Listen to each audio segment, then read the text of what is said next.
ជំរាបសួរអតិថិជនហាងកង់ចាក់ថ្ងៃទាំងអស់គ្នាបាទថ្ងៃនេះយើងបានរៀបចំកង់ថ្មីមួយគ្រឿងទៀតហើយជាប្រភេទកង់ Gravel បាទ Brand Spirit បាទជាកង់ប្រភេទលំដាប់ប្រណិតគួរសមកម្រិតមធ្យមបាទជាមួយនឹងពណ៌ Chalemon Blue Purple មានន័យថាវាពណ៌បែកស្វាយលាយជាមួយនឹងខៀវបាទបំពាក់ជាមួយនឹងដៃកបោនប្រាំងស៊ីមណូមតេ200បាទជាមួយនឹងគ្រឿង10លេខបាទដៃកបោនជាមួយនឹងកសែអោនបន្តិចបាទចំពោះក៏កបោនដែរ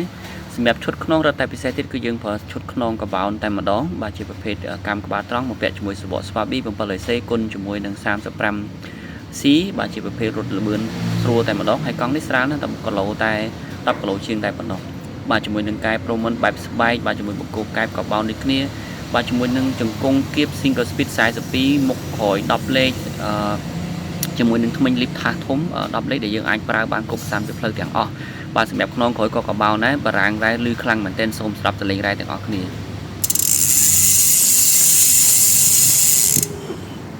បាទសម្រាប់សលេងរ៉ែគឺពិសេសរំដំតែម្ដងព្រោះប្រភេទនេះលឺចង់ប្រហែលជាកង់គុកហើយសម្រាប់ខ្នងមួយនេះបាទដែលវា fit គ្រប់30ផ្លូវទាំងអស់រូបរាងគឺស្រស់ស្អាតសង្ហាមែនទែនហើយបងប្អូនក៏អាចតម្លើងនៅរៀនមុខរៀនក្រោយផងដែរដោយមានរុនដូចជាស្រេចអរគុណជំរាបលាពីហាងកង់